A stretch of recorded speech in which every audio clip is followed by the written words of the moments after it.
touch your church, stir our hearts again.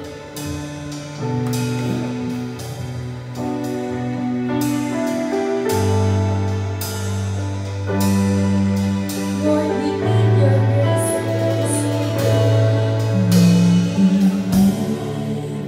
Your grace and mercy. We need to pray like never before.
Panginoon, sa iyo po ang lahat ng pupuri. Minsan pa nga po namin Praise, ayan. Isa pong mapagpalang hapon sa ating lahat. Nakibati nyo nga po yung katabi. Magandang hapon. Ako parang mahina po. Ganun na lang po. Dahil magpapasko na, ilang tulog na lang. Pakibati po ang bawat isang maligayang Pasko. Ayan, mas medyo po malakas. Ayan po. Ngayon pa lamang po ay bumabati na po ako sa bawat isa sa atin ng maligayang Pasko sa ating lahat. At bakit nga po ba tayo nagdiriwang ng Pasko? Siyempre po ang dahilan ay walang iba kundi ang pagsilang ng ating tagapagligtas, ang ating Panginoong Jesus. At sa oras pong ito, bago tayo magpatuloy, maaari po ba tayo na minsan pang manalangin? Dakilang Diyos na makapangyarihan sa lahat, kami po ay lubos na nagpupuri at nagpapasalamat sapagkat sa pagkakataong ito, minsan niyo pa po kami dinala ng ligtas at payapa sa iyong panambahan. Humihingi po kami ng tawad sa lahat po ng mga pagkakasala at nawa samahan niyo po kami sa pag-aaral po ng iyong salita. Bigyan niyo po kami ng karunungan. Ang aming mga puso ay patuloy mong siyasahin at nawa maging bukas ito upang tanggapin at ipamuhay po namin ang mga salitang aming malilinig. Sa iyong lingkod na gagamitin, bigyan niyo po ako ng karunungan at tanging mga salitang nais mo lamang pong ibahagi ko sa kanila ang aking mabanggit. Marami pong salamat sa iyo po lahat ng papuri, pagdakila at pagsamba sa pangalan ni Jesus. Amen. Ayan. Sige po, sa oras na ito, sino po sa atin dito ang gustong-gustong nakakarinig ng good news? Lalo na po ngayong December, di ba? Good news kasi nakatanggap tayo ng bonus at 13-month pay. So ito yata yung pinakamasayang buwan. O hindi yata. Ang December po ang pinakamasayang buwan. Bakit po? Andyan po yung maraming pagpapala. Andyan po yung maraming regalo. Tatanungin ko po ang bawat isa sa atin. Sige po, habang pinaprepare po ang ating slide. So kung halimbawa po, ay merong isang sitwasyon, no? Ano po ang mararamdaman ninyo kung halimbawa ay may naghatid sa iyo ng magandang balita na magbibigay ng solusyon sa matagal mo ng mga problema? Halimbawa po, may isang tao nagbigay sa iyo ng magandang balita. Ang magandang balita, alam ko na kung ano yung magiging solusyon sa mga matagal mo ng problema. Ano po ang mararamdaman natin? Sino po ditong mas mararamdaman ng kasiyahan? Ay naku po, walang magiging masaya po sa URJBCM. Parang malungkot po ata, no? Sino po dito ang magiging masaya pag nakarinig po siya ng good news? Ayan. Sasabihin po na bibigyan ka ng 10,000. Sasaya ka po ba? Amen? Ako po lahat nag-amen. Ayan po, no? Sino naman po dito ang ma-excite o magkakaroon ng pananabik? Amen. So, ganun po ang ating nararamdaman kapag meron pong tayong tinatawag na magandang balita o tayo ay nakakarinig ng good news. Andoon yung kagalakan, andun yung pananabik para doon sa magandang balita.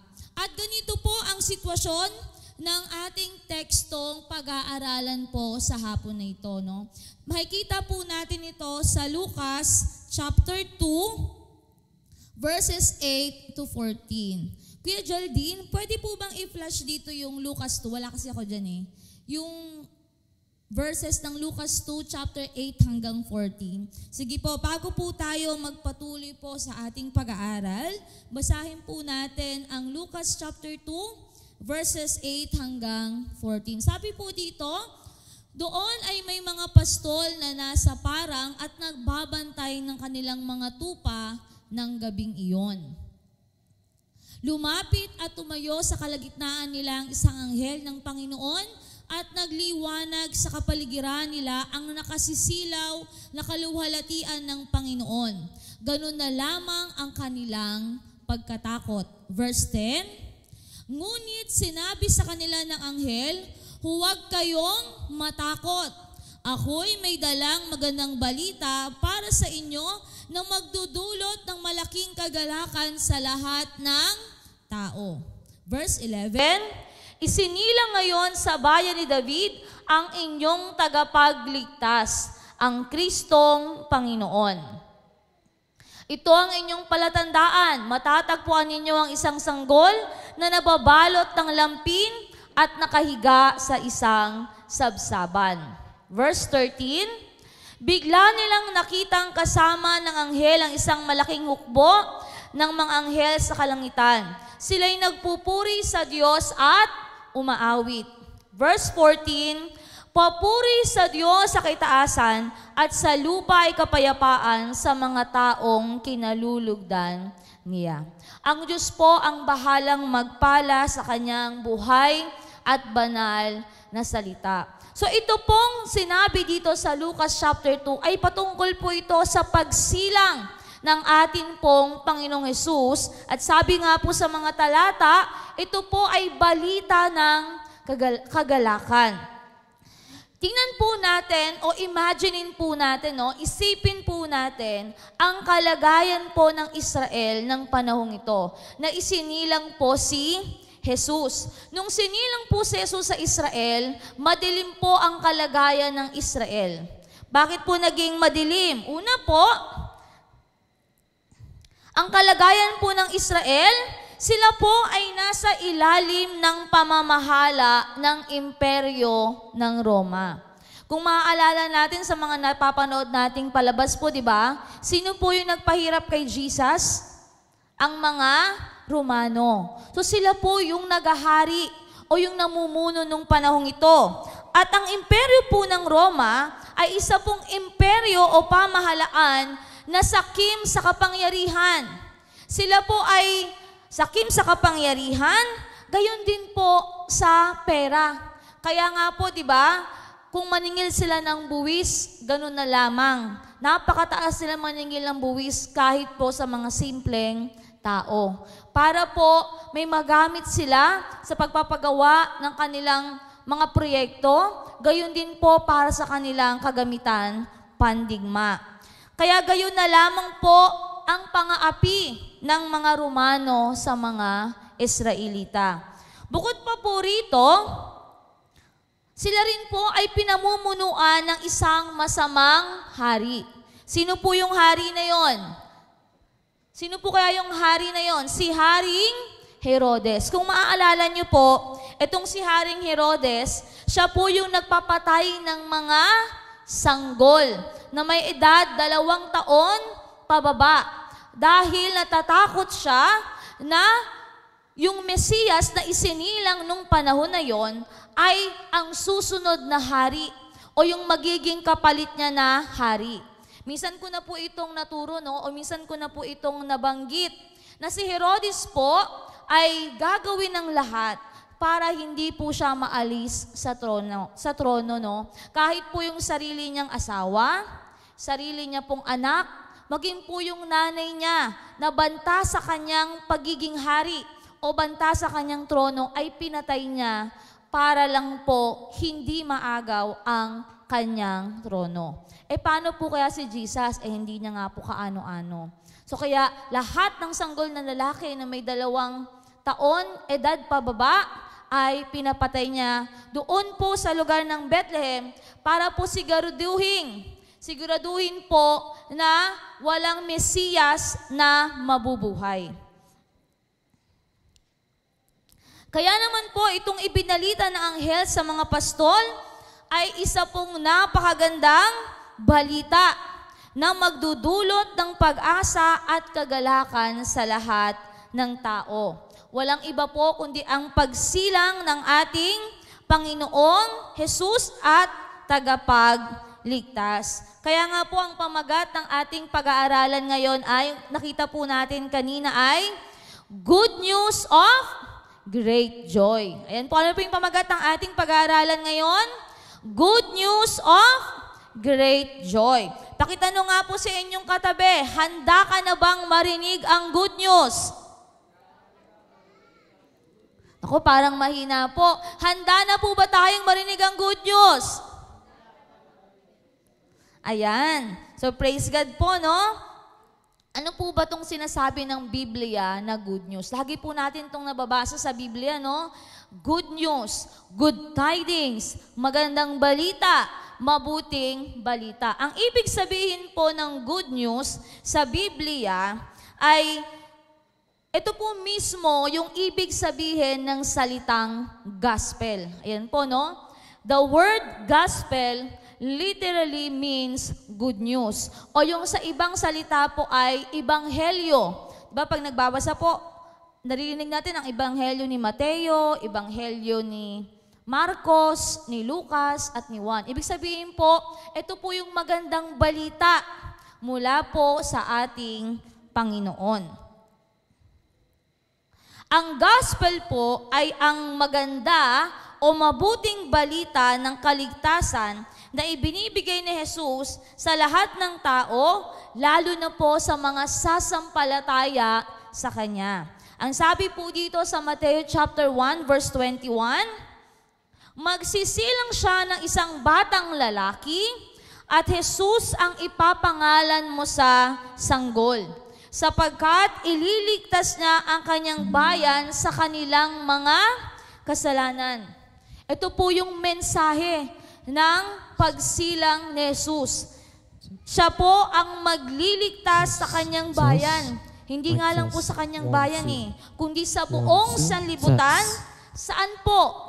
Sa ating mga kasalanan.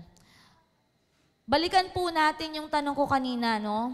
Ano pong mararamdaman natin kung, hello, praise. Praise.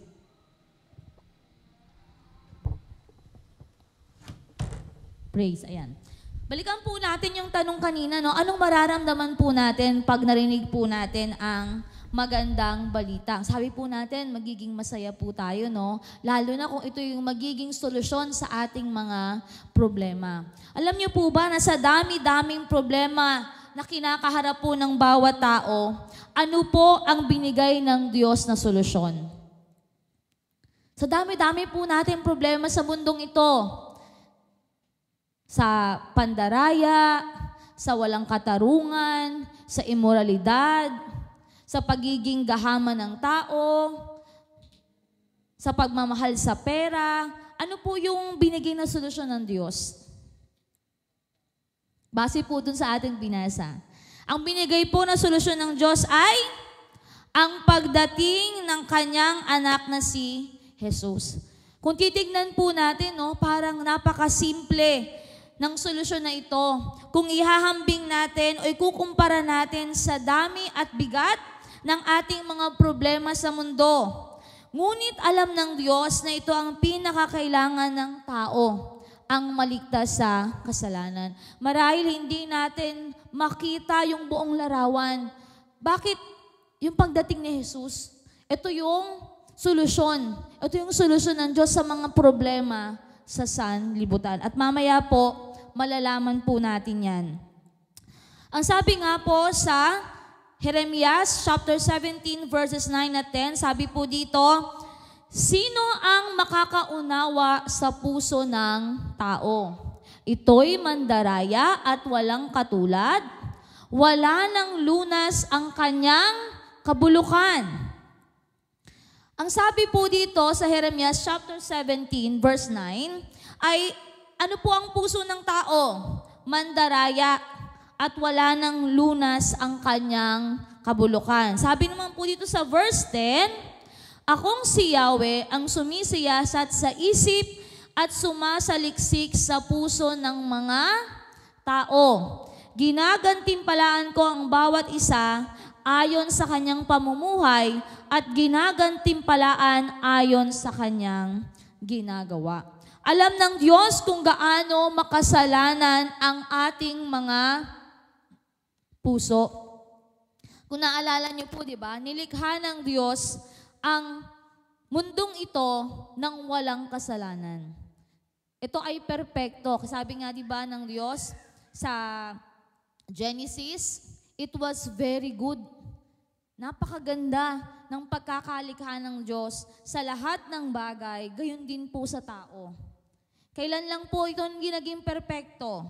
nung ang kasalanan po ay pumasok sa puso ng tao. Nasira po yung magandang plano ng Diyos para sa atin. At para bumalik po yung magandang plano na yon, meron siyang pinadala sa ating tagapagligtas. Saan tayo ililigtas? Sa ating mga kasalanan. Dahil yun ang orihinal nating problema. Yung pagkakasala. Ang ating pagsuway sa Diyos. Ang sabi rin po mismo ni Jesus sa Mateo chapter 15 verses 18 to 20, sabi niya po dito, ngunit ang lumalabas sa bibig ay nanggagaling saan po? Sa puso. Iyan ang nagpaparumi sa tao. Sapagkat sa puso, nanggagaling ang masasamang kaisipan.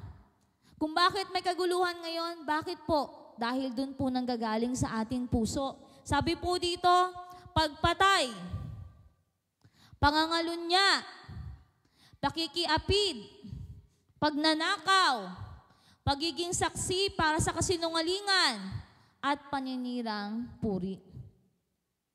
Iyan ang nagpaparumi sa tao sa paningin ng Diyos. Ang kasalanan po ang nagpaparumi sa tao sa paningin po ng Diyos. At ito po ang nais ng Diyos. Baguhin ang puso ng bawat tao. Pakisabi nyo nga po sa inyong katabi, nais ng Diyos na baguhin ang iyong puso. Amen.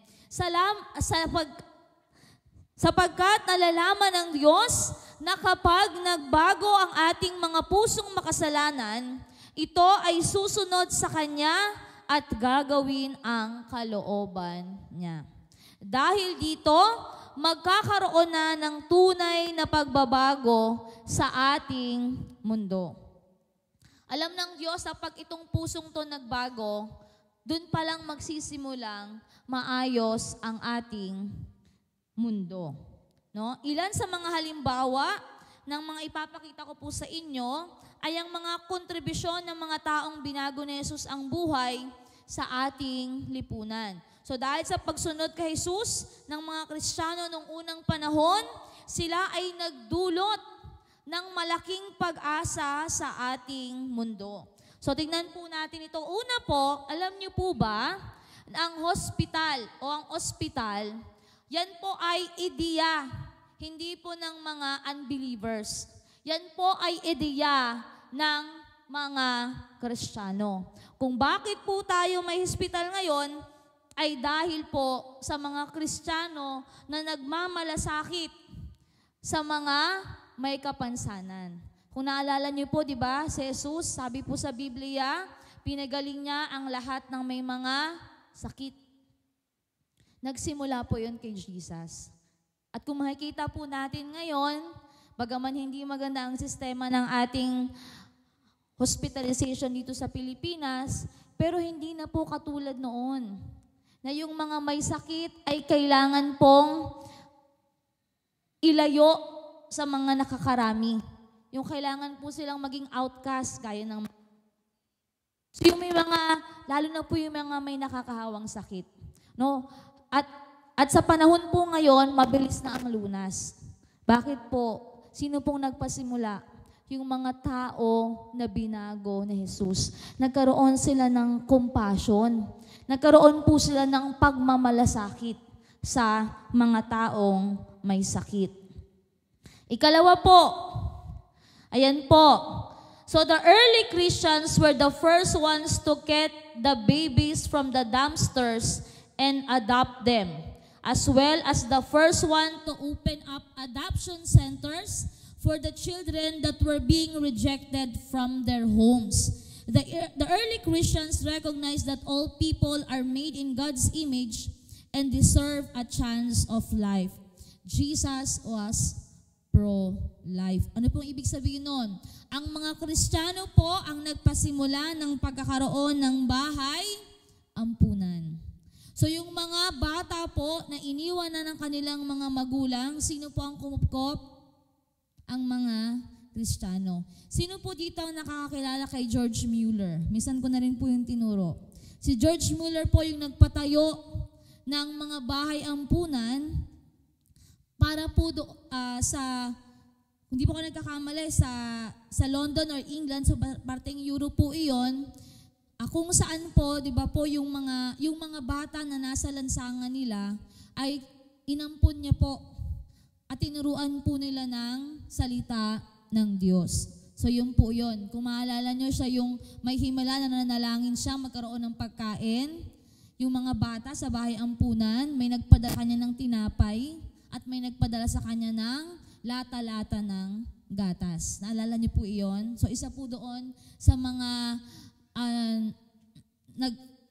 nagkaroon ng bahay ampunan na Kristiyano ay si George Mueller. Ikatlo naman po ay ang mga Kristiyano rin po, ayon sa katuruan ni Jesus, ang nagpatuloy na igalang at bigyang karapatan ng mga kababaihan na noon po ay walang ganitong karapatan. Si Jesus lang po ang rabay o tagapagturo sa Israel ang may kasamang mga babae sa ministry. Sino yung mga kasama niya? Yung nanay ni Jesus, si Mary Magdalene, si Joanna. So maraming kasama si Jesus na mga babae sa ministeryo. At kung maalala natin, pinagbubulong-bulungan siya ng mga Pariseo at Skriba. Bakit siya sumasama sa mga kababaihan? Siya rin yung nakipag-usap dun sa Samaritana na dapat hindi nakikipag-usap ang mga lalaking Hudyo sa mga Samaritana. Makita natin, si Jesus ay intentional na itong mga babae na ito ay isama niya sa kanyang ministeryo. Si Jesus po ang unang nagpakita ng pagmamahal at pagkakaroon ng mataas na pagtingin sa mga babae. Kaya tayo pong mga babae, magpasalamat po tayo kay Jesus. Kung hindi po dahil kay Jesus, hindi po natin mararanasan yung karapatan na tinatamasa po natin ngayon. May karapatan tayong mag-aral, may karapatan tayong magtrabaho. Kung ano yung karapatan ng mga lalaki, yun na din po yung mga karapatan na ating natatanggap. Walang iba po kundi dahil kay Jesus. Ayan.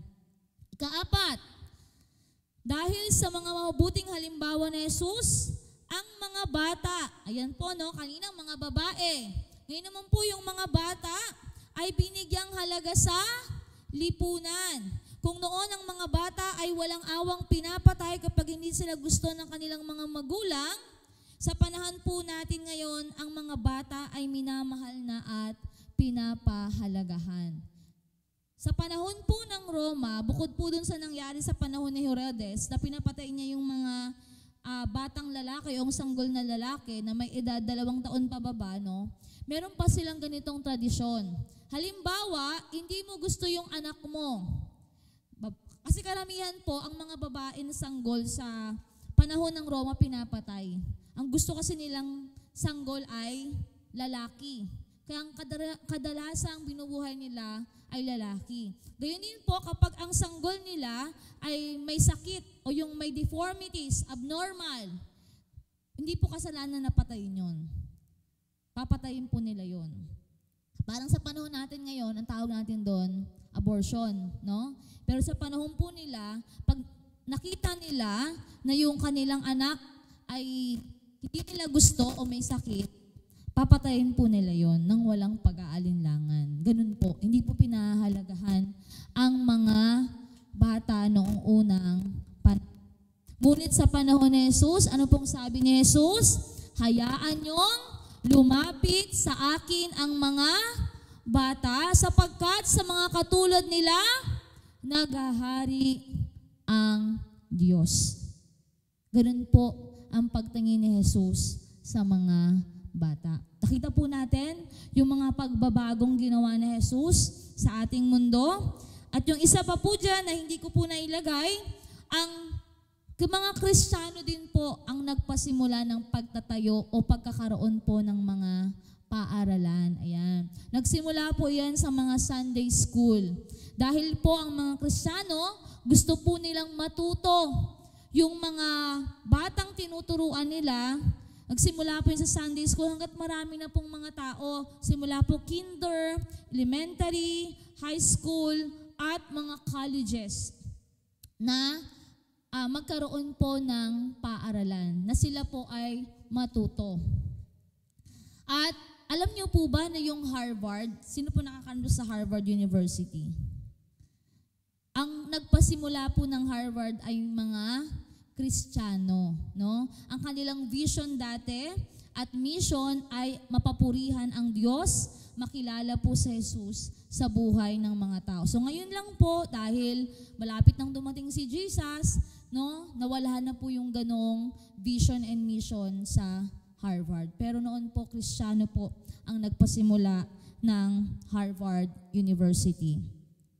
So ilan lang po ito sa mga maraming kabutihang ginawa ni Jesus na pinagpatuloy po ng mga taong sumusunod sa Kanya.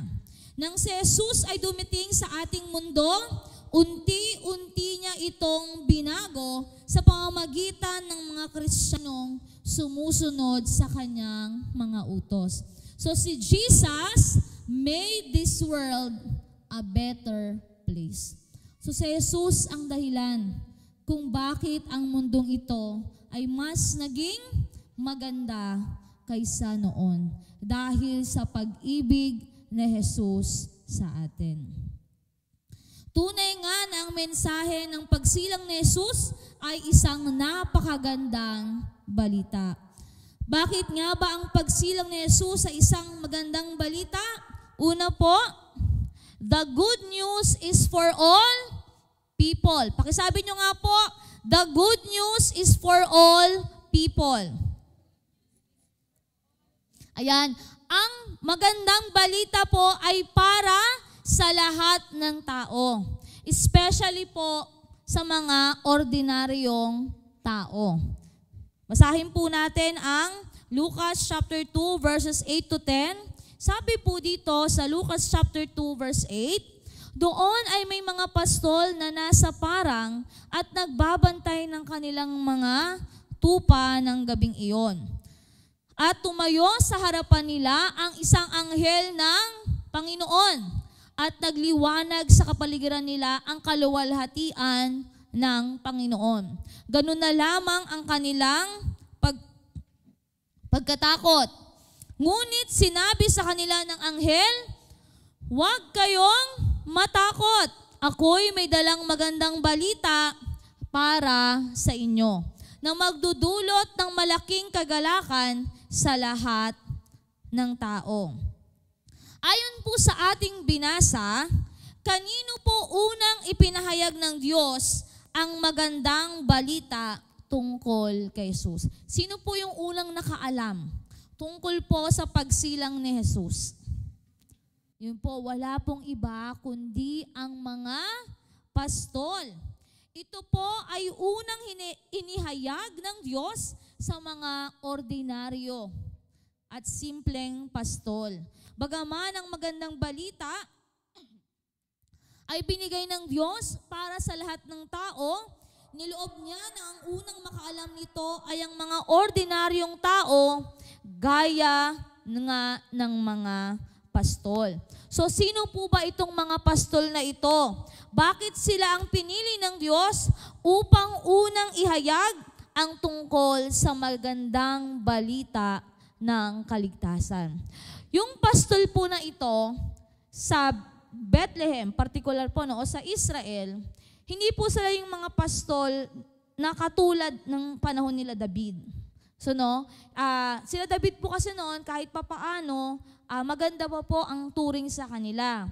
Pero ito pong mga pastol sa panahon po ng Roma, iba po ang pagtrato sa kanila. Hindi po tulad anong mga pastol po noon. So itong mga pastol pong ito ay tinuturing na mababa ang kanilang katayuan sa Israel.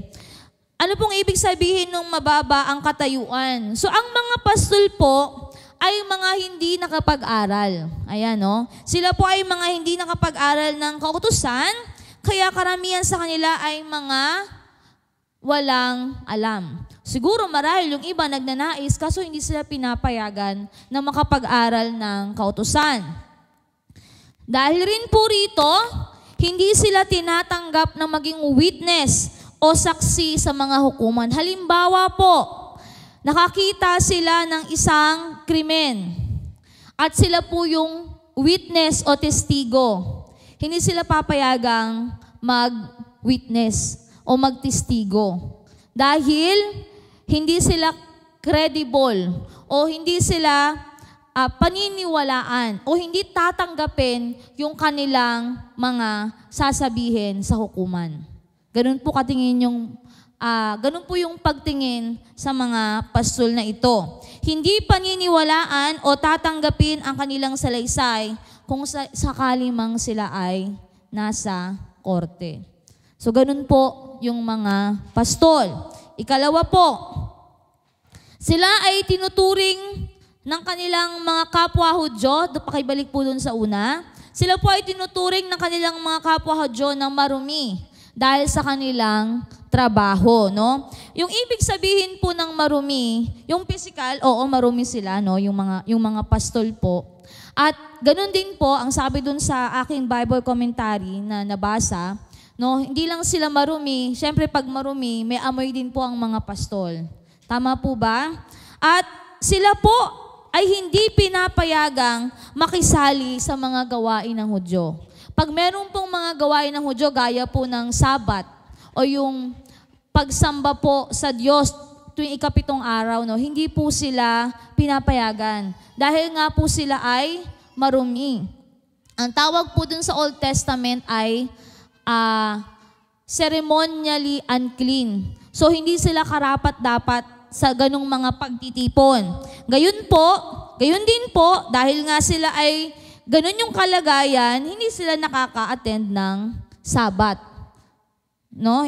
Hindi sila nakakatupad dun sa kautusan dahil sa uri ng kanilang mga trabaho. Gayon pa man, etong pong mga pastol na ito, particular po no, sa Bethlehem, sila po yung mga taong nag-aalaga ng mga tupa na gagawing haing handog sa templo po ng Diyos. Ito pong mga pastol na to, kung maaalala nyo po, di ba, nung panahon ni Jesus, meron pong mga nagbebenta ng mga tupa para dun sa templo.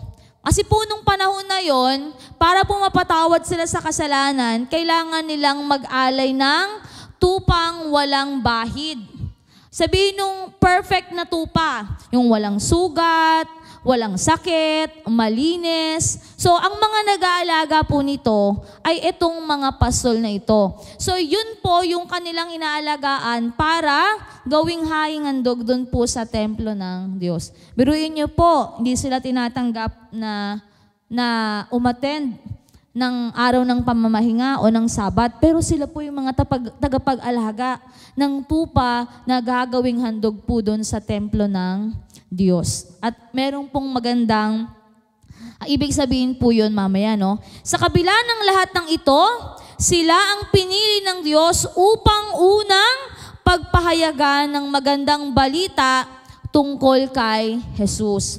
Gaya po ng sinasabi sa unang Korinto chapter 1, verses 27 to 29. Sabi po dito, subalit pinili ng Diyos ang mga naturingang hangal sa sanlibutan upang hiyain ang marurunong at pinili niya ang mga naturingang mahihina upang hiyain ang malalakas. Sabi po sa verse 28, pinili niya ang mga pangkaraniwang tao, mga hinahamak at mga mahihina sa sanlibutan ito upang ipawalang saysay ang mga kinikilala ng sanlibutan. Kaya't walang sino mang makapagmamalaki sa harap ng Diyos. So, ang dami-dami naman pong tao sa Israel. Bakit hindi na lang kay Haring Herodes? Bakit hindi na lang po sa mga Pariseo at Skriba? Bakit hindi na lang po sa mga mayayaman? Bakit po sa mga pastol? Ang sabi po sa last verse, kaya't walang sino mang makapagmamalaki sa harap ng Diyos. Ang nais ng Diyos, pagpahayagan ay yung mga karaniwang tao na ang tingin ng sanlibutan ay walang kabuluhan. Sa harap ng Diyos, itong mga walang kabuluhan na to, sila ang pinakatatangi ng Diyos. Pinili ng Diyos ang mga pastol upang walang sino man ang makapagmalaki sa Kanya. Nais rin niyang ipakita na siya ay mapagkumbaba at ang lahat ay maaaring lumapit sa Kanya upang maligtas. No, kahit yung pinakaaba sa lipunan, maaaring lumapit kay Jesus. Yun po yung nais ipakita dito kung bakit ang mga pastol ay pinili ng Diyos upang unang pagpahayagan po ng mga magandang balita. Ang unang gusto niyang lumapit, yung mga walang kabuluhan sa lipunan. So pagkatapos po ng ilang taon, imaginein po natin, ilang taon na yung lumipas. Sabihin natin lumipas na ang 30 years, o 33 years. Makikita ng mga pastol na ito ang sanggol na nasa sabsaban. So yung pastol na nasa sabsaban ay siya ring gagawing handog, katulad ng mga tupang inalagaan nila para sa ipagkapatawad ng ating mga kasalanan. Yung mga tupang inaalagaan nila na inahandog sa templo, pagkatapos po ng ilang taon, ito nang nasa sabsaban, yung tinatawag na kordero ng Diyos ang ihahandog sa templo ng Diyos para sa ipagpapatawad ng ating mga kasalanan. So nakita niyo po yung ginawa ng Diyos doon po sa mga pastol. Balikan nga po natin kung bakit napakagandang balita ng pagsilang ni Jesus. Ano po yung una? The good news is for all people. Ayan po. Ano po yung pangalawa? The good news brings great joy. Ang magandang balita ng pagsilang ni Jesus ay nagdudulot ng malaking kagalakan. Basahin po natin muli ang Lucas chapter 2 verse 10. Sabi po dito, ngunit sinabi sa kanila ng anghel, huwag kayong matakot, ako'y may dalang magandang balita. Kanina po, di ba, para sa lahat ng tao. Ngayon naman po, magandang balita ng magdudulot ng malaking kagalakan. So bakit po ang pagsilang ni Jesus ay magdudulot ng malaking kagalakan sa buong sanlibutan? So makikita po natin sa susunod na verse, ano pong susunod sa verse 10? Verse 11. Ang pagsilang po ni Jesus ay magdudulot ng malaking kagalakan dahil po sa mga titulong binigay ng anghel kay Jesus. Basahin nga po natin, isinilang sa inyo ngayon, sa bayan ni David, ang tagapagligtas, una, ang Kristong, pangatlo po, Panginoon. So isa-isahin po natin, yung mga titulo na binigay ng anghel kay Jesus. So may ibig sabihin po yan. So ano po yung unang titulo na binigay ng anghel kay Jesus? Tagapagligtas o Savior. So ang mga Israelita po ay matagal nang naghihintay ng isang tagapagligtas. Alam po ba natin yon? Ang buong Israel po ay matagal nang naghihintay ng tagapagligtas. Pero anong klase pong tagapagligtas? Ang hinihintay po nilang tagapagligtas ay tagapagligtas na magpapalaya sa kanila sa pananakop ng Roma. Yung po yung kanilang iniisip na tagapagligtas, yung papaalisin ng Roma at babalik muli yung paghahari ng Israel gaya ng panahon ni Haring David, na walang ibang mananakop kundi sila lang ulit na bansa. Ngunit ang Diyos ay nagbigay nga ng isang tagapagligtas, ngunit hindi ayon sa kanilang iniisip o hindi ayon sa kanilang ninanais. Nagbigay ang Diyos ng isang tagapagligtas, hindi upang mapalaya sila sa mga mananakop na Romano, kundi upang palayain sila sa kasalanan na nagahari sa kanilang mga puso. Ang binigay na tagapagligtas ng Diyos ay tagapagligtas na magliligtas sila sa kanila sa kasalanan. Bakit? Kasi alam niyo po ba bakit niloob ng Diyos sa sakupin ng Diyos ang Israel ng mga Romano? Kasi kung maaalala niyo po sa Biblia, ang mga Israel ang titigas ng ulo. Sinabi ng Diyos, sumamba ka lang sa iisa at tunay na Diyos. Anong ginagawa nila? Sumasamba sila sa mga maraming Diyos-Diyosan. At kung ano yung ginagawang mga kasalanan ng mga nakapalibot sa kanilang bansa, ginagaya nila. Alam niyo po ba, pag ginagnan natin ang mapa ng mundo, yung Israel po ay nasa gitna. Nakita niyo na po ba yung world map, yung flat? Pag nakita po natin yung mapa ng Israel, ng mapa ng mundo, ang Israel po ay nasa bandang gitna. Nilagay ng Diyos ang Israel doon sa lokasyon na yon. Alam niyo po ba kung bakit? Kasi po nais ng Diyos na yung Israel po ay magliwanag doon sa mga bansang nakapaligid sa Kanya. Kasi ang Israel lang po ang nag-iisang bansa na naniniwala sa tunay na Diyos. Yung mga nakapaligid po sa Kanya ay mga bansang sumasamba sa mga Diyos-Diyosan. At yung pagsamba po nila sa Diyos-Diyosan ay gumagawa po sila ng mga bagay na kasuklam-suklam po kay Yahweh. Gaya po ng immoralidad. Alam niyo po yan, no? Hindi lang sila nakikipagtalik sa tao. Nakikipagtalik din sila sa hayop. Ano pa? Yung pagsusunog ng kanilang anak bilang handog sa kanilang Diyos-Diyosan. So pag binasa po natin yung Deuteronomy, babasa po natin yun. Yung mga kasamaang ginagawa ng mga bansang nakapalibot sa kanila. Pero sabi ng Diyos, kayo dapat yung magliwanag para maging testimonya na merong tunay na Diyos. Kaso itong Israel, ginaya nila yung ibang bansa. Kaya sabi ng Diyos, dahil hindi kayo sumunod sa akin, ipapasakop ko kayo sa mga bansa. At hindi lang yun, pinangalat pa sila sa buong mundo.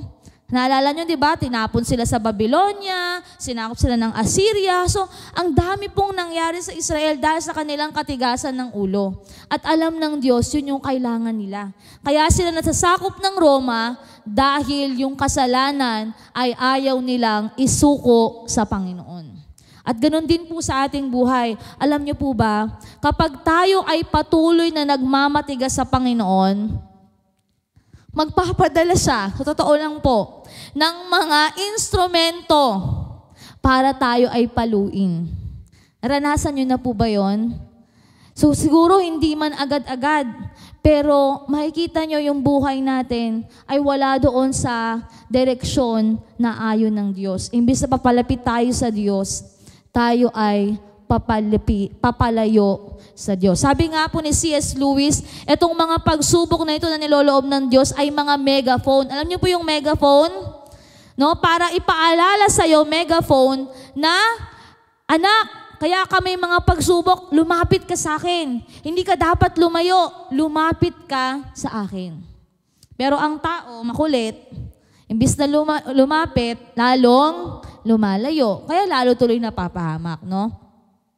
Alam ng Diyos na hindi ang paghahari ng mga Romano ang tunay na problema ng mga Hudyo at ng mga Israelita. Ang tunay na problema nila ay ang kasalanan na naghahari sa kanilang puso na siyang umaalipin sa kanila.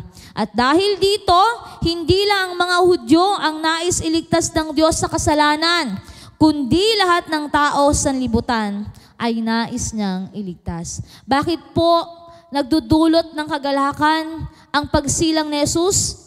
Dahil siya ang ating tagapagligtas. Ang malaking problema ng tao ay kasalanan. At ang solusyon po ay walang iba, kundi ang ating Panginoong Jesus. Hindi po edukasyon. Hindi po kayamanan. Hindi kung ano pa mong bagay, kundi tanging si Jesus lamang po ang solusyon. Ikalawa pong titulo na binigay ng anghel kay Jesus, ano po yon? Christ o Kristo. Sa iba pong salita, no, ang tawag po dyan ay Mesiyas. Dapat tayong magalak dahil si Jesus ang pinili ng Diyos upang maghari sa atin sa habang panahon. Ang ibig sabihin po kasi ng Kristo o Mesiyas ay ang piniling hari. Yun po yun. Kung maalala nyo po si David, ang tawag sa kanya ay yung the anointed. Diba? Inanoint siya ni Saul. Ang ibig sabihin po kasi ng Kristo, Mesiyas, the anointed one. Yung pinili ng Diyos na maging hari. So yun po yun. Si Jesus po yung piniling hari na dapat maghahari po sa atin. Siya ang hari na mananatili magpakailanman at magbibigay sa atin ng katarungan at kapayapaan na ipinangako na niya noong una pa man sa mga sasampalataya sa Kanya. Di ba po, ang Israel nung panahon ng Roma, sila po ay pinapumunuan ng masamang hari. Ngayon, itong Kristo na binalita sa kanila, hindi na ang Roma o si Herodes ang maghahari. Sino na? Si Jesus. Dumating na yung piniling hari ng Diyos na magpapatupad ng hustisya, magpapatupad ng katurungan at mamumuno sa kanila ng may kapayapaan. Yun yung nais sabihin nung anghel doon sa mga pastol. Bagaman nandyan ang Roma, bagaman nandyan si Herodes, etong dumating na hari, siya yung hari na magbibigay ng katarungan at pagliligtas sa inyo. Unawaan po natin? Ayan. At yung ikatlo po, ano po yung ikatlo? Panginoon. Ayan. Lord o Panginoon. Ano naman po itong Lord o Panginoon? Dapat tayong magalak sapagkat si Jesus, hindi lang siya piniling tagapagligtas, hindi lang siya piniling hari, siya mismo ay Diyos, di ba? Sa Hebrew, Adonai. Ibig sabihin po nun, makapangyarihan. Siya mismo ay Diyos.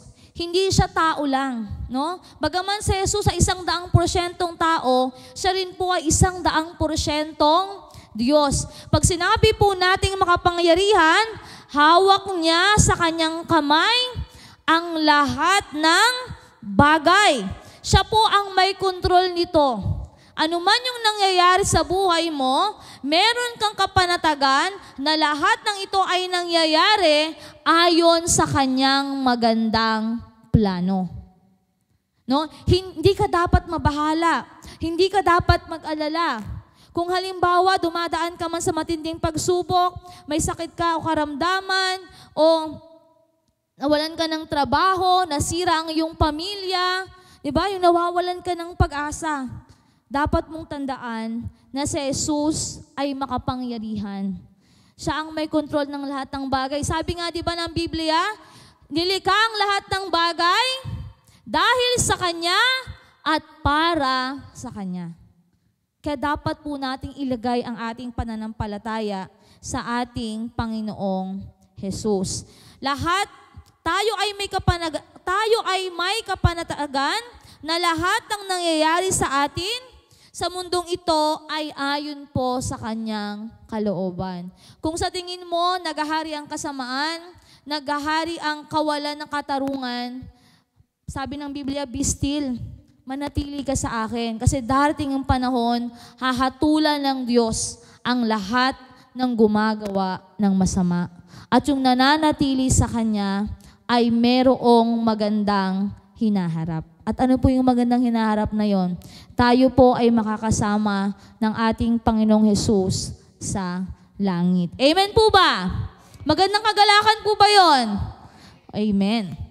Ayan, sabi nga po sa Isaiah 9 verse 6, sabi po dito, Isaiah 9 verse 6, sabi po dito, sapagkat isinilang isang sanggol na lalaki para sa atin, ibibigay sa Kanya ang pamamahala, at siya ay tatawagin, sabi po doon, kung may mga Biblia kayo, kahangahangang tagapayo, wonderful counselor, makapangyarihang Diyos, walang hanggang Ama, at prinsipe ng kapayapaan. Sabi rin po sa verse 7, magiging malawak ang kanyang kapangyarihan at walang katapusang kapayapaan ang ipagkakaloob sa tron ni David.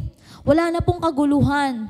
Meron na lang po ay katarungan at kapayapaan. Ipagkakaloob sa trono ni David at sa kanyang kaharian. Itatatag niya ito at pamamahalaan ng may katarungan at katuwiran mula ngayon at magpakailanman. Isasagawa ito ni Yahweh na makapangyarihan sa lahat. Yan po ang pangako sa atin ng Diyos. Kaya sabi nga, mismo nang sumulat kayo, kanino po natin dapat ituon ang ating isip? Kay Jesus. Ituon natin ang ating isip sa ating Panginoong Jesus. Sapagkat sabi ng Biblia, hindi pa nakita ng mata, hindi pa narinig ng tenga, hindi pa naisip ng tao yung magandang plano ng Diyos para sa atin. Ako po, pag nababasa ko yung mga sinasabi sa Biblia, ito pong mga nakaraan, binabasa ko po, Revelation, At yung binasa ko doon, yung 19, yung mga pag-asa na chapter, yung dulo, lalo na yung verse 22. Sabi ko, napakaganda pala, Panginoon, nung naghihintay sa mga tunay na sumasampalataya sa iyo. Wala nang kalungkutan, wala nang pagluha, wala nang kamatayan, wala nang sakit at karamdaman. Lahat ay gagawin ng bago ng ating Panginoong Hesus. Ano lang yung sabi ng Lord? Manatili ka sa pananampalataya sa akin. Ano nga po ulit yung unang dalawang dahilan kung bakit napakagandang balita ng pagsilang ni Jesus? Ano po ulit yung dalawa? Yan po, isa na lang. Ano po yung unang dalawa? Sabi po doon, the good news is for all people. Ayan po, Yung pangalawa po, the good news brings great joy. At ikatlo po, the good news proclaims God's glory. Ayan po. Kung nalaman po natin na ito ay para sa lahat ng tao at ito po ay nagbibigay ng kagalakan, ano po naman yung dapat nating gawin nung nakakaalam nito. So sabi po sa Lucas chapter 2 verse 20, sabi po dito, umalis ang mga pastol na nagpupuri sa Diyos at nagpapahayag ng kanyang kadakilaan dahil sa lahat ng narinig nila at nakita ayon sa sinabi sa kanila ng anghel. Alam niyo po ba na mapalad ang mga taong pinahahayagan ng Diyos ng kanyang kaluwalhatian? Ang pastol, sila po ay mapalad dahil sa kanila ipinahayag ng Diyos ang kanyang kaluwalhatian. Hindi po lahat ay binibigyan ng pagkakataon o pribilehiyo upang makita ang kaluwalhatian at kadakilaan ng Diyos. Tanging ang mga pinili lamang ng Diyos ang nakakaranas nito. Naniniwala po ba tayo? Marami po ang tinawag, ngunit iilan lamang po ang pinili. Pakisabi mo nga sa katabi mo, pinili ka ng Diyos. Ayan, tayo po ay pinili ng Diyos, gaya po ng mga pastol. Sa teksto pong ating binasa, sa Lucas chapter 2, makikita natin dito na inahayag ng Diyos sa kanyang kadakilaan sa mga taong ang tingin ng iba ay mababa ang antas sa lipunan. Bagaman po ang mga pastol ay mga walang pinag-aralan, sila ang pinagkatiwalaan ng Diyos upang ihayag sa mga tao ang kanyang kamangha-manghang regalo sa mga tao. At hindi nga sinayang ng mga pastol ang pagkakataon na ibinigay sa kanila ng Diyos upang ihayag ang kanilang nakita at narinig mula sa anghel. So sabi po dito sa Lucas chapter 2, verses 15 to 16, sabi po dito, nang makaalis na ang mga anghel pabalik sa langit, ang mga pastol ay nag-usap-usap. Tayo na sa Bethlehem. Tignan natin ang pangyayaring ito na binalita sa atin ng Panginoon. Nagmamadali silang pumunta roon at natagpuan nila sina Maria at Jose at naroon ang sanggol na nakahiga sa mga sabsaban. Tignan po natin, nung makaalis ang mga anghel, ano po agad yung sinabi ng mga pastol? Tayo na sa Bethlehem. Ano po yung kanilang naging reaksyon o tugon? Nagmamadali silang pumunta roon. Alam niyo po ba na bilang mga pastol, hindi po biro, naiwan po yung mga tupa. lalo na po kapag gabi. Naniniwala po ba kayo doon? Hindi po biro na iwan yung mga tupa, lalo na pag gabi. Bakit? Pag iniwan po nila yung mga tupa, maaari itong mawala. Maaari itong mapahamak. Maaari itong manakaw. Di ba po? Yun po yung hanap buhay nila. Pero itong mga pastol na to, hindi po nagdalawang isip eh. Sabi nila, tayo na sa Bethlehem. Nagmamadali sila upang ipahayag o makita muna sa iba, upang makita muna yung sanggol na sinabi ng mga anghel. Ganun po yung kagalakan, yung pananabik na dinulot ng balita tungkol kay Jesus sa mga pastol. No, hindi nila inisip, baka malugi kami pag iniwan namin to kasi mapapahamak yung mga tupa namin, baka mawala sila, baka manakaw. Hindi nila inisip yun eh. Ang inisip nila, yung higit pa sa mga tupa. Higit pa sa kanilang ikabubuhay. Pero yung mga pastol po ito ha, mababa ang antas sa lipunan, hindi mayayaman, mga mahihirap. Pero ipinagpalit nila iyon para dun sa tunay na tupa. Sino yung tunay na tupa? Si Jesus. Siya yung tunay na tupa na nag-aalis ng mga kasalanan. Yun yung pinila nilang puntahan. No? At hindi lang po nila ito pinuntahan, no? Ayon sa kanilang pananampalataya, ano pang ginawa nila? Ano pang ginawa po ng mga pastol? Nung malaman po nila na nandun po si Jesus, ito rin po ay ipinahayag nila sa mga taong naroon. Ipinahayag po nila ang patungkol kay Jesus. Ang sino man pong dapat na nakakilala o nakatanggap kay Jesus, dapat meron po siyang kagalakan o meron po siyang pananabik na ibahagi si Jesus sa iba. Sapagkat sabi nga natin kanina, si Jesus po ang magandang balita ng kaligtasan. Sabi nga po dito sa larawan, pakipakita nga po yung larawan. So, ito po yung, hindi po kita, no? Ito po yung larawan po ng pastor sa isang palabas. So, sabi niya, dapat malaman nila. Sabi niya, people must know. So, itong napanood ko po ito, no, nagmamadali itong pastol na to. Sa palabas nga po na ito, ginawa siyang pilay.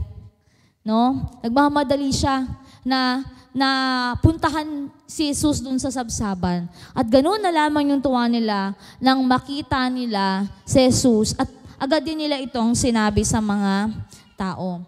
No, kung sa tingin po natin, gaya po ng mga pastol, wala tayong kakayahan upang ipahayag si Jesus sa iba, alalahanin po natin ang ginawa ng mga pastol.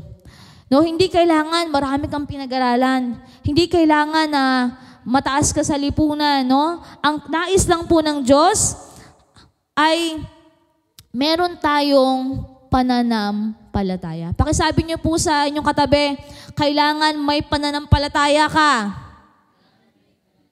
Ayan po, ang mga pastol, no? Sa kabila ng lahat, sila po ay mayroong pananampalataya. Ang tanging kailangan lamang ng Diyos upang magamit sa kanyang kaluwalhatian ay ang pagkakaroon ng buong pananampalataya sa Kanya. Sabi nga po doon, kahit gaano kaliit yung butil ng mustasa o yung buto ng mustasa, ngunit kung ito ay buo, sabi po ni Jesus, yung bundok, maaari mo pong, di ba po, malipat? Di ba po?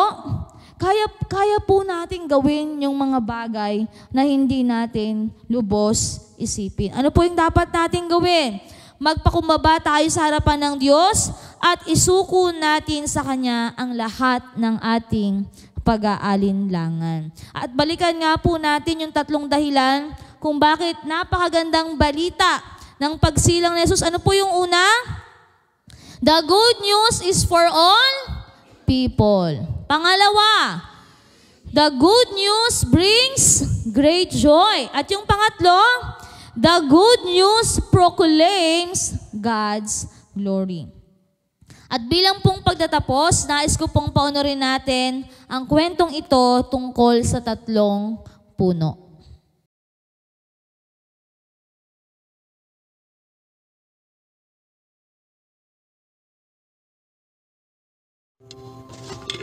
Mayroong 3 maliliit na puno ang nakatayo sa tuktok ng bundok at iniisip kung ano ang kanilang pangarap sa kanilang paglaki. Tumingala ang unang maliit na puno sa mga bituin at sinabi, "Gusto kong makahawak ng kayamanan. Gusto kong mabalutan ng ginto at mapalibutan ng magagandang bato. Akong magiging pinakamagandang kaba ng kayamanan sa buong mundo." Ang pangalawang maliit na puno naman ay pinagmasdan ng mahinang agos ng tubig sa karagatan. "Gusto kong maging barko na may sakay-sakay na harit mayayamang tao. Akong magiging pinakamatibay at pinakamagandang barko sa buong mundo." Ang ikatlong maliit na puno ay tumingin sa lambak sa ibaba, kung saan nabala ang mga taong nagtatrabaho. "Ayaw kong iwanan itong tuktok ng bundok. Gusto kong lumago, tumayog at maging mas mataas pa. Nang sa gayon, kapag napahinto ang mga tao at tiningnan ako, masisilayan din nila ang langit at maiisip nila ang Diyos. Ako ang magiging pinakamataas na puno sa buong mundo." Lumipas ang mga taon, dumating ang ulan, nagliwanag ang araw, at nagsilakyan ang maliliit na puno. Isang araw, umakyat ang 3 mangangahoy sa bundok. Tiningnan ng unang mangangahoy ang unang puno at sinabi, "Maganda ang punong ito. Para sa akin, ito ay perpekto." Sa pamamagitan ng pag-atake ng talim ng kanyang nagdiningning na palakol, ang unang puno ay natumba. "Dapat ay ginawa akong napakagandang kaban. Dala ko dapat ang kayamanan," sabi ng unang puno. Tiningnan ng pangalawang mangangahoy ang pangalawang puno at sinabi, "Matatag ang punong ito. Para sa akin, perpekto ito." Sa pamamagitan ng isang pag-atake ng talim ng kanyang nagniningning na palakol, ang pangalawang puno ay natumba. "Dapat ako ay maglalayag sa karagatan," nasa isip ng pangalawang puno. "Ako dapat ay magiging pinakamatibay at pinakamagandang barko na sakay-sakay ang mga harit mayayamang tao." Nasaktan ng kalooban ng ikatlong puno nang tumingin sa kanyang huling mangangahoy. Tumayo siya ng matuwid at matapang na itinuro yung langit. Ngunit ang mangangahoy ay hindi na tumingala pa. "Kahit anong klase ng puno ay ayos para sa akin," sambit niya. Sa pamamagitan ng isang pag-atake ng talim ng kanyang nagdiningning na palakol, ang ikatlong puno ay natumba. Nagalak ang unang puno nang dalhin siya ng mangangahoy sa tindahan ng karpintero. Ngunit ang karpintero ginawang kahon ng pagkain ng mga hayop ang puno. Ang magandang puno hindi pinaligiran ng ginto ng kayamanan. Siya ay sinasakop na lamang ng alikabok ng pinaglalagarian at mga tuyong damo ng mga hayop sa bukid. Napangiti ang 2 puno nang dalhin siya ng paggawaan ng barko. Ngunit sa araw na iyon ay walang matibay at magandang barko ang nagawa. Siya ay ginawa lamang ng isang simpleng bangkang pang-isda. Napakaliit niya at napakahina para maglayag sa karagatan o maging ng ilog. Sa halip, dinala siya sa isang maliit na lawa. Nalito ang ikatlong puno nang putulin siya ng mga ngahoy. Pinangas siyang matibay na tahilan at iniwan siya sa isang tableriya. Anong nangyari? Minsan ay naisip ng matangkad na puno. Ang tanging gusto ko lang ay manatili sa tuktok ng bundok at itinuro sa Diyos. Maraming araw at gabi ang lumipas. Halos nakalimutan ng 3 puno ang kanilang mga pangarap. Ngunit isang gabi, sa unang puno, inilagay ng isang dalagita ang kanyang bagong silang na sanggol sa kuhon ng pagkain. "Sana'y may duyan ko siya," bulong ng kanyang mga asawa. Pinisil ng ina ang kanyang kamay at ngumiti habang nagdiningning ang bituin sa makinis at matibay na kahoy. "Magandang sabsaba na ito," sabi niya. At biglang napagtanto ng unang puno na hawak niya ang pinakamalaking kayamanan sa mundo. Isang gabi, napagod ang isang manlalakbay at ang kanyang mga kaibigan ay sumampas sa lumang bangkang pang-isda. Nakatulog ang manlalakbay habang tahimik na naglalayag ang pangalawang puno papunta sa lawa. Hindi nagtagal ay dumating ang malakas na bagyo. Nanginig ang puno, alam niya na wala siyang lakas na dalhin ang ligtas ang napakaraming tao sa malakas na hangin at ulan. Nagising ang pagod na lalaki. Tumayo siya, inunat ang kanyang kamay at sinabing, "Kapayapaan!" Tumigil kaagad ang bagyo at biglang napagtanto ng pangalawang puno na dala niya ang hari ng langit at lupa. Biyernes ng umaga, nagulat ang ikatlong puno ng ang kanyang mga tahilan ay kinuha mula sa kakahuyan. Napangiwi siya habang dinadala siya ng galit ng mga tao. Nanginig siya nang ipako sa kanya mga sundalo ang mga kamay ng isang lalaki. Naramdaman niyang hindi siya maganda. Siya'y malupit at mabagsik. Ngunit pagsapit ng linggo ng umaga, nang sumikat ang araw at nabulutan ng kagalakan ng nasa paligid, alam ng ikatlong puno na binago ng pag-ibig ng Diyos ang lahat. Ginawa nitong malakas ang ikatlong puno, at tuwing iisipin ng mga taong ikatlong puno, iisipin nila ang Diyos. Mas maganda iyon kaysa sa pagiging pinakamataas na puno sa buong mundo. Sa susunod na madama mo na hindi mo nakuha ang lahat ng gusto mo, umupo ka't maging masaya dahil iniisip ng Diyos ang isang bagay na mas mabuting ibigay sa iyo.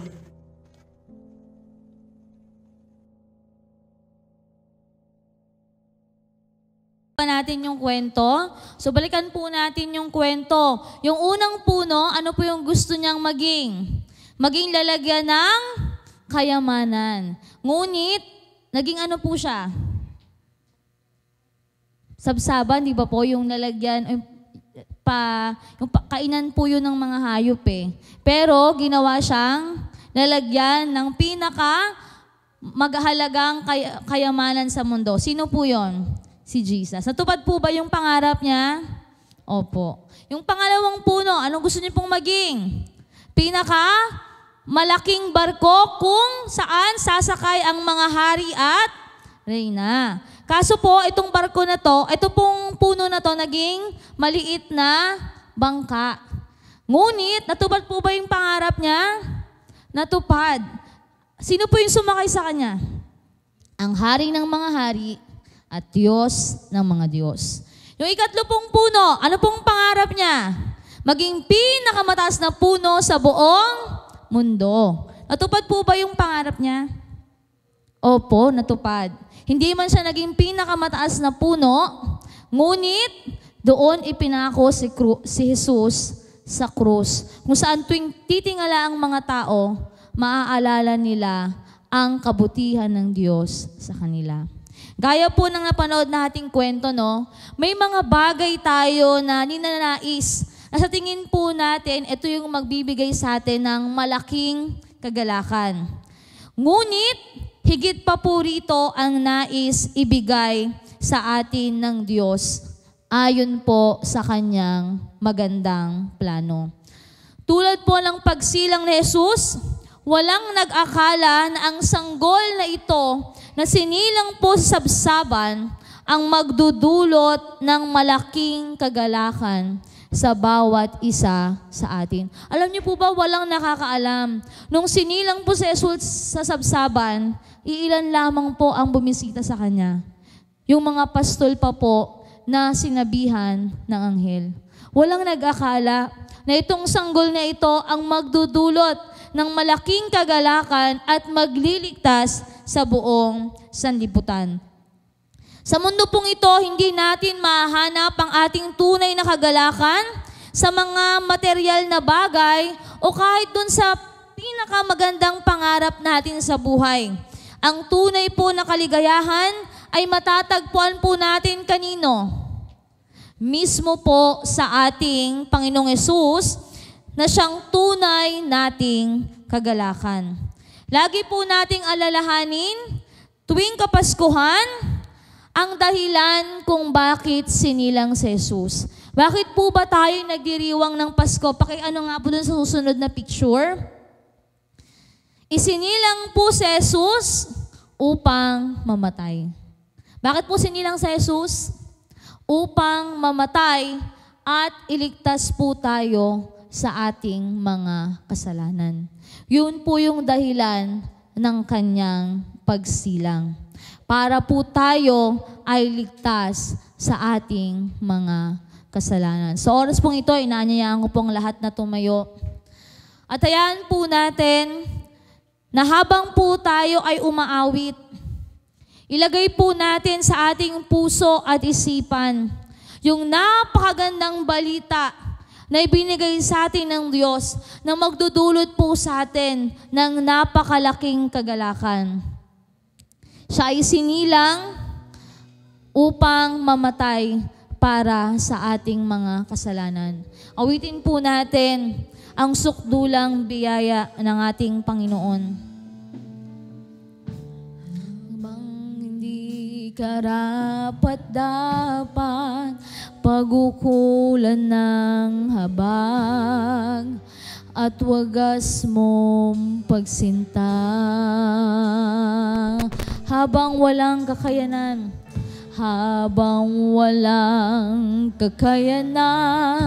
masuklian ka ng mabuti sa lahat mong ginawa.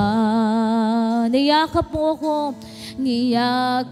mo ako sa aking karumihan.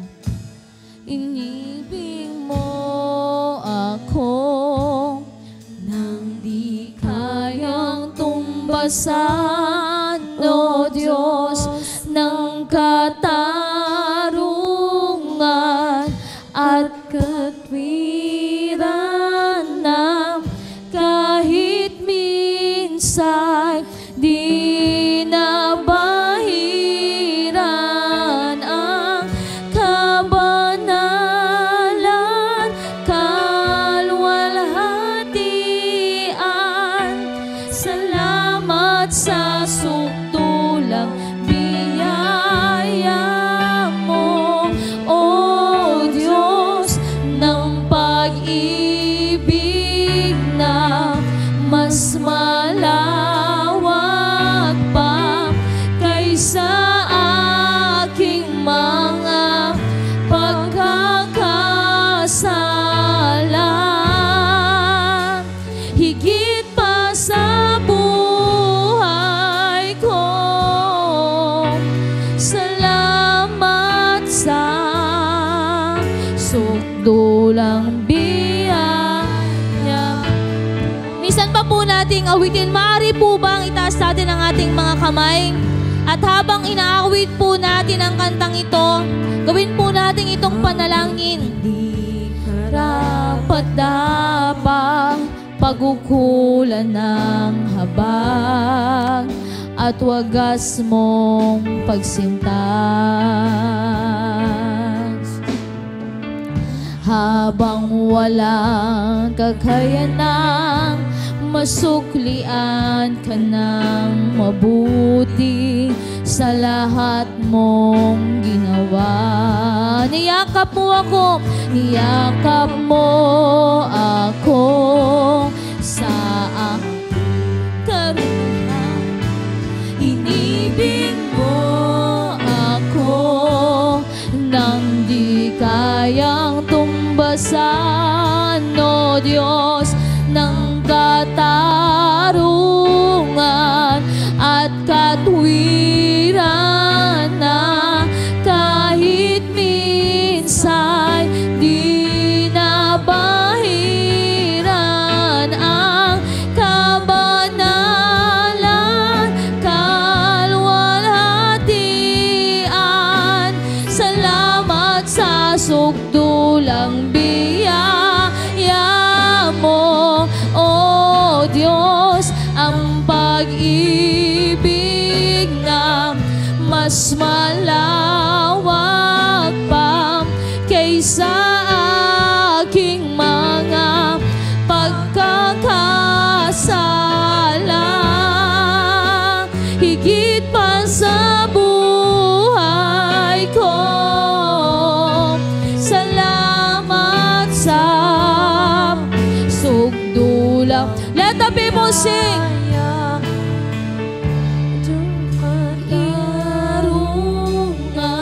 Sige po, habang inaawit po natin ang kantang ito, hayaan po natin minsan pa nating alalahanin kung gaano kalaki ang pag-ibig ng Diyos sa atin.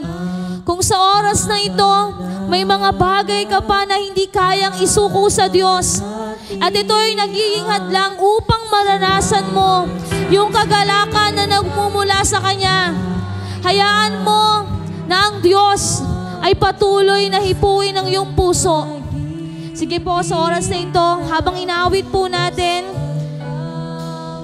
kausapin po natin ang Diyos. Anumang kasalanan na naghahari po sa ating mga puso at patuloy na hindi natin maisuko sa Panginoon. Isuko po natin ito sa Panginoon.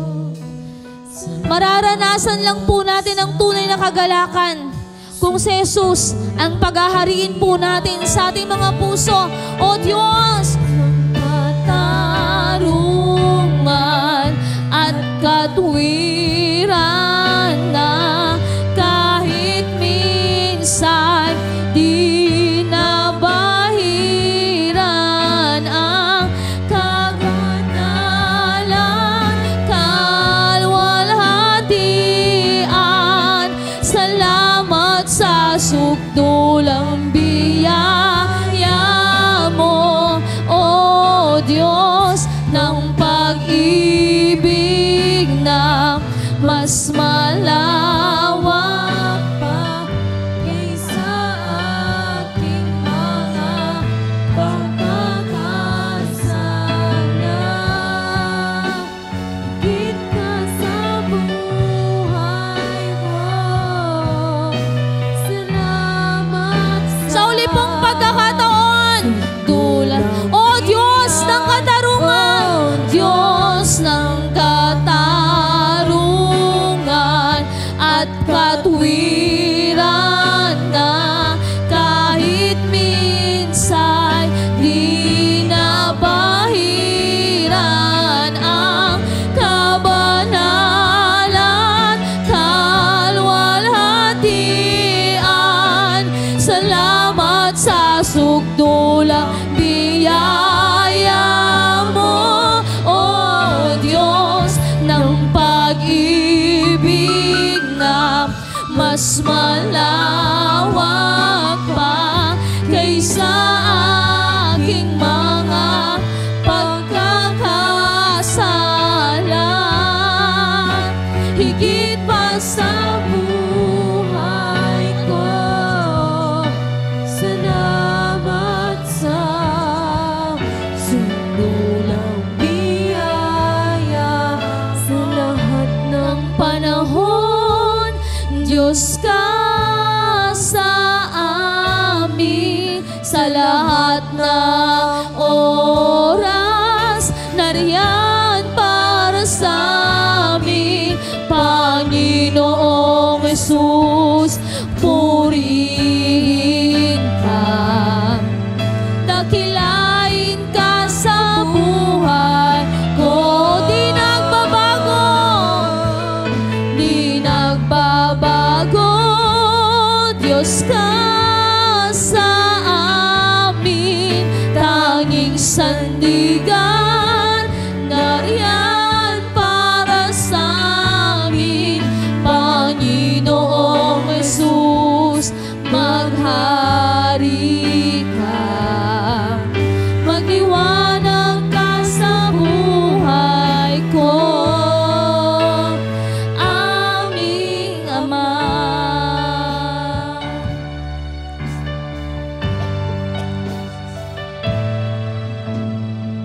Diyos, Ikaw ang tunay na dakila sa mundo.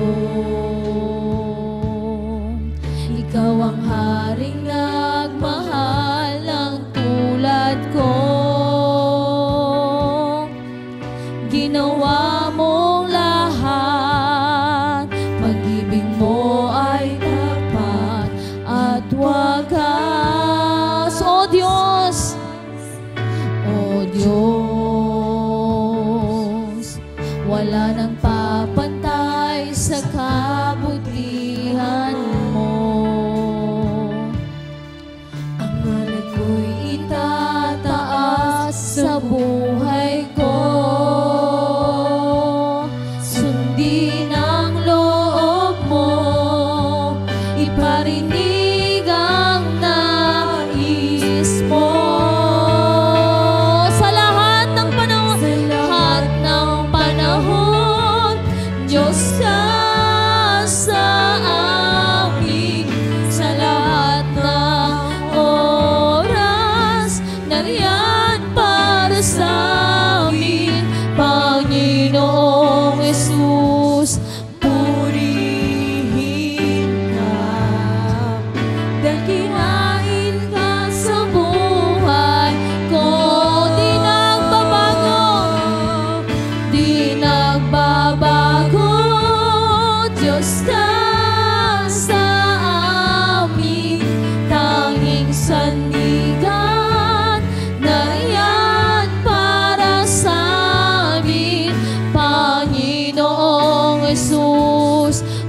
nariyan para sa amin, Panginoong Jesus, purihin ka.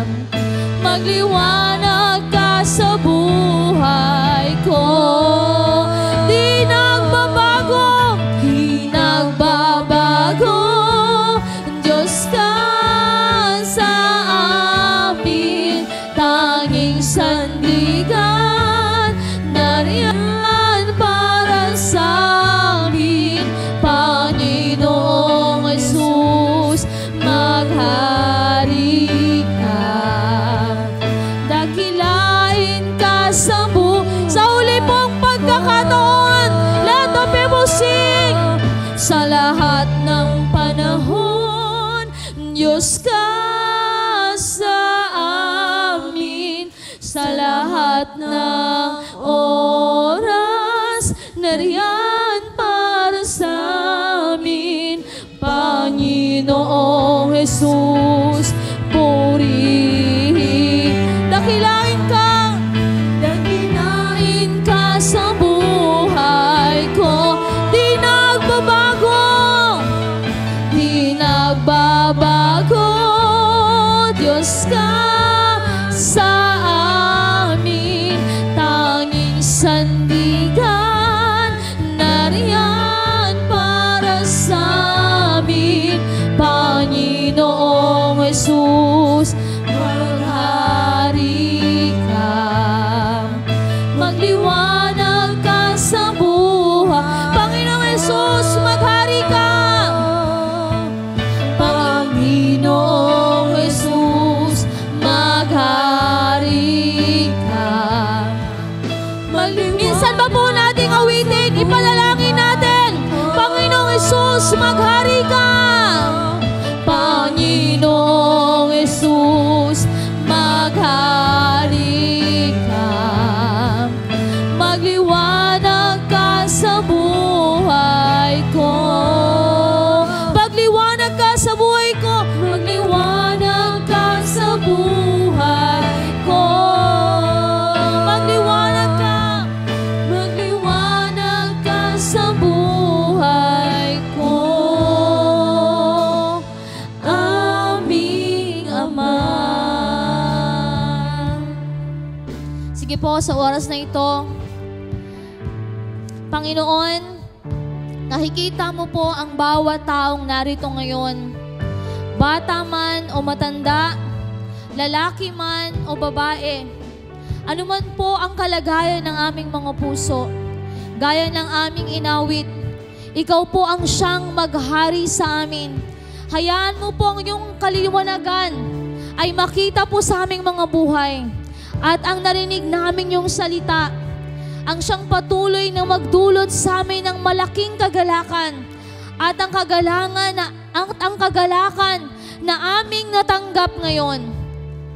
Hayaan niyo po na ibahagi rin po namin sa iba. Ang kagalakan na ito ay hindi manakaw, hindi mawala, kundi po manatili sa aming mga puso habang buhay. Maraming pong salamat, Panginoon.